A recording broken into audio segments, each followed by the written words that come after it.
After you've had a chance to review the existing views that come with the Project 2007 application, you may want to create a unique view for yourself and for your own project. This is done very quickly and easily with the Microsoft Project application. First thing you want to do is you want to select an existing view as your base. You also want to be able to determine if there's any other table that you would like to add to that view. And you also want to know before you begin if you're going to apply grouping or filters to the view that you're working with. Now, in order to create the view, you go to View, More Views, and you select the initial view that you're working with. So I'm going to base it on a Gantt chart. I click New. In this case, I'm going to create a single view, so just one look and feel of the data. We'll talk about combination views later. And click OK.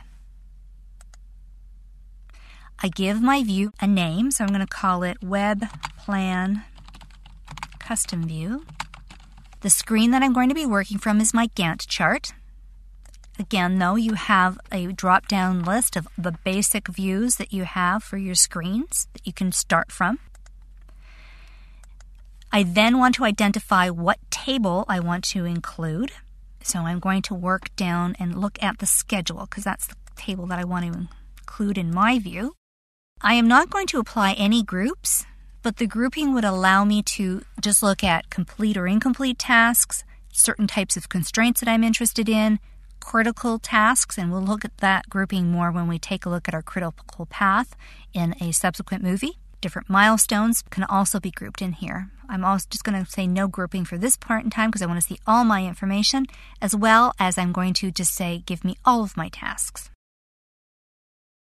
I'm also going to identify I want it shown in my menu so that it's going to be available here when I pull my view menu down.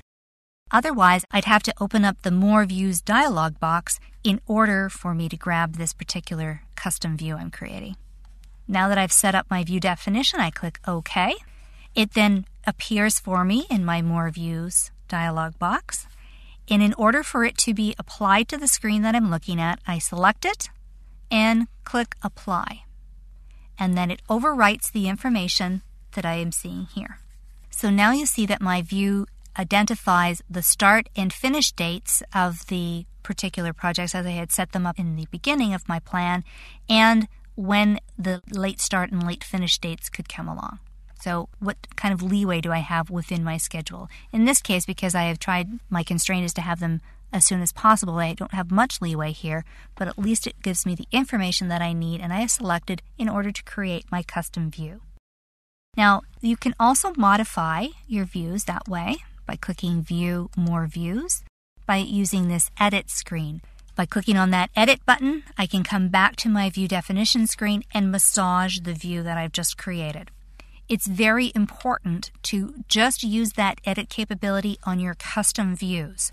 Don't edit a standard view within Project because it will adjust the base view and it will be only usable to you. If you go and share that particular project with another individual, another project manager, and you've adjusted the base view, that will skew what they are understanding and analyzing from the project view. So it's a good habit, a best practice to get into creating your own custom views and working from them as you're working within your project, and not to adjust the base views that come with the application.